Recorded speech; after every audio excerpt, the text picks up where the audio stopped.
Bonjour, bienvenue sur ma chaîne YouTube. Donc je me présente pour ceux qui n'ont pas eu le temps de voir la vidéo de présentation sur ma page YouTube.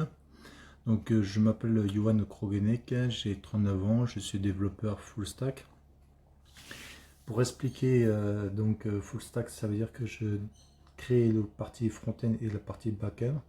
Donc la partie front-end, c'est ce que l'utilisateur voit au niveau du site internet, l'interface, l'interaction, des boutons.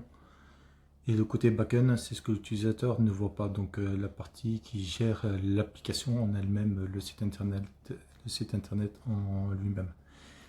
Donc c'est-à-dire tout ce qui est base de données, gestion de base de données, et autrement, par exemple, la gestion de l'authentification du système pour se connecter, se déconnecter, s'inscrire aussi. Donc voilà. Donc dans cette vidéo, je vais vous présenter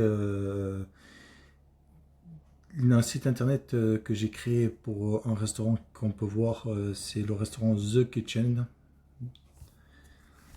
Donc du coup vous avez direct en en-tête, donc en présentation pour l'en-tête, donc un slider, donc c'est des images qui défilent, qui présentent différents types de plats, qui servent. Après, vous avez directement donc la souris qui est stylisée, donc customisée, donc je vais la faire bouger pour que vous puissiez mieux voir. C'est un cercle directement, c'est un cercle de couleur rose-violet. Après là vous avez la petite animation qui dit de descendre pour voir plus, si on veut voir plus d'informations sur le type de restaurant. Après, par exemple, là, quand je scrolle vers le bas, on voit bien que là-haut, ça change de couleur directement. Alors, on voit que The Kitchen directement, ça c'est pour revenir directement à la première page de l'accueil. Et là, le toggle, qu'on appelle ça en jargon développeur, on appelle un toggle. Donc, c'est une sorte de bouton pour passer du site internet du français, de l'anglais au français. Voilà, parce que là, c'est en anglais. Donc là, je descends. Là, on voit une présentation, donc qui présente, bon, je vais mettre en français. Alors, tout est en anglais, bien entendu, on voit que tout est en anglais. Et puis après, les menus déroulants, par contre, je ne les ai pas configurés pour le moment en anglais. Voilà. Là, je me remets en français. Alors là, on voit une présentation donc de l'activité, la présentation de l'équipe, leur parcours, leur vécu, leur parcours et leur savoir-faire, bien entendu. Après, vous avez un menu déroulant, donc un drop-down, qu'on appelle ça nous, un drop-down qui est un menu déroulant qui se déroule, qui présente les différents types de catégories, donc les entrées, les plats, les pâtes fraîches, les fondus raclette et les desserts. Donc là, je clique par exemple sur entrée, hop. Donc voilà, bon, il n'a pas beaucoup de description sur chaque titre parce que j'ai pas eu la communication du restaurant au niveau de la description, donc du coup j'ai mis directement le titre avec quelques descriptions parce que on n'a pas vraiment tout détaillé. J'ai pas eu toutes les informations. Voilà. Donc du coup là le prix qui s'affiche directement. Hop, on va sélectionner là. Donc là, on voit la plus de description, on voit le prix qui s'affiche par personne. On voit une petite phrase d'intro pour dire que c'est à partir de 2 personnes qui servent des fondus sauvegarde. Je descends tranquillement. Voilà, là j'arrive dans le vin et boissons. Donc on voit les différents types d'apéritifs directement. Et bien sûr, là je vais passer par exemple, parce que je crois que celui-ci a plus de vin, on va dire celui-là. On voit le nom des vins directement et après la quantité de centilitres qu'on prend, et bien sûr c'est indiqué le prix. Donc 12,5 centilitres, c'est 4,50 euros. Et 75 centilitres, c'est 24 euros. Voilà. Alors là, j'ai mis deux petits boutons, donc avec un effet que j'aime beaucoup, mettre des petits effets pour le rendre plus dynamique le site internet. Ah, aussi, j'ai oublié de vous dire, on voit que là, une sorte de barre bleue qui défile. Donc ça, c'est pour indiquer qu'on descend, hop, directement sur le site internet, et qu'on arrive tout en bas, forcément, là, le bleu il arrivera tout au fond. Donc du coup, là, je vais sur les producteurs locaux. Donc du coup, par rapport aux producteurs locaux,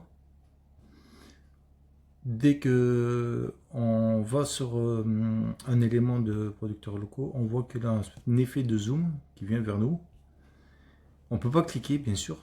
Par contre, on peut pas cliquer. J'ai pas mis l'option de cliquer. Mais après, par la suite, on peut mettre une option de cliquer pour être redirigé vers le site internet, ou redirigé vers directement la map Google Maps pour situer le différent type, l'adresse du producteur local. Après, là, le site internet, les numéros, voilà, si, parce que certains n'ont pas voulu indiquer. Après, ah oui, j'ai oublié ça, galerie photo. Je vais sur galerie photo. Donc là, pareil, il a un effet de zoom sur chaque photo qu'on voit dessus, voilà, qui présente différents types de plats, de desserts, de boissons. On voit juste du vin, mais bon, voilà, ça présente, ça donne envie vraiment d'y manger. Donc quand on clique dessus, ça fait un effet de zoom aussi, pareil. Hop, je reviens sur The Kitchen. Voilà, je redescends. Et pareil aussi, on peut voir un petit bouton en bas. Ça, c'est le bouton pour scroller, hop, pour revenir tout en haut. Voilà, qui est assez pratique. Par la suite, on a le formulaire de contact. Donc, pareil, la petite carte du formulaire de contact, elle bouge quand on passe la souris dessus. Et pareil aussi, quand on clique sur envoyer, hop, ça envoie des messages d'erreur. Donc les messages d'erreur, bien entendu, s'effacent quand on tape par exemple le prénom, ou tape le nom de famille, etc. Après, ça peut renvoyer un autre message d'erreur pour diverses raisons, et ça indique le message pour prévenir l'utilisateur qu'il a un petit problème. Un problème d'envoi, ou un problème par exemple de formulaire qui a été mal rempli, ou par exemple là on voit que par exemple on n'a pas commencé par le 0, par le 33.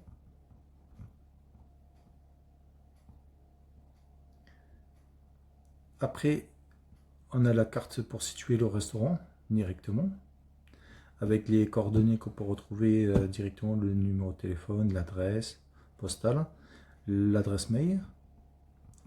Et après, on a ici directement les différents types d'horaires qui s'affichent avec le contact. Attendez, excusez-moi, la tablette qui baisse la luminosité. Voilà, ça c'est bon. Vous allez mieux voir. Donc là, les horaires qui s'affichent. Et là, donc une sorte de condition, on appelle ça nous dans le langage justement de développeur, une condition qu'on met. Donc là par exemple on est jeudi, parce que là au moment présent que je vous parle, je ne suis pas en France, donc on est jeudi. Donc c'est marqué fermé, et ça ouvre à 19h et ça ferme à 21h. Donc si par contre il est 19h01, là c'est marqué ouvert jusqu'à 21h. Et si par exemple il est 21h01, oui, je crois que j'ai dit 19h01, je reprends, excusez-moi. S'il est 19h01, donc ça met ouvert jusqu'à 21h. Et si il est 21h01, là c'est marqué fermé directement, parce qu'on est dépassé le 21h. Et si par exemple on était aujourd'hui on était lundi, bah, ça aurait mis lundi en bleu. Au lieu de mettre et là sur jeudi, bien sûr, forcément il serait passé en rouge. Voilà. Donc après les mentions légales ici et les conditions, les différentes pages de mentions légales et de conditions en général d'utilisation. Donc là c'est un site vitrine que j'ai développé pour le restaurant. Alors si vous voulez me contacter, je vous laisse, vous retrouverez toutes les informations, même en savoir plus sur moi. Je vous laisse toutes les informations directement en description que vous allez voir juste en bas. Et n'hésitez pas à vous abonner pour avoir plus d'informations, de suivi de ce que je fais, de ce que je crée. Voilà. Allez, je vous souhaite bonne journée. Au revoir.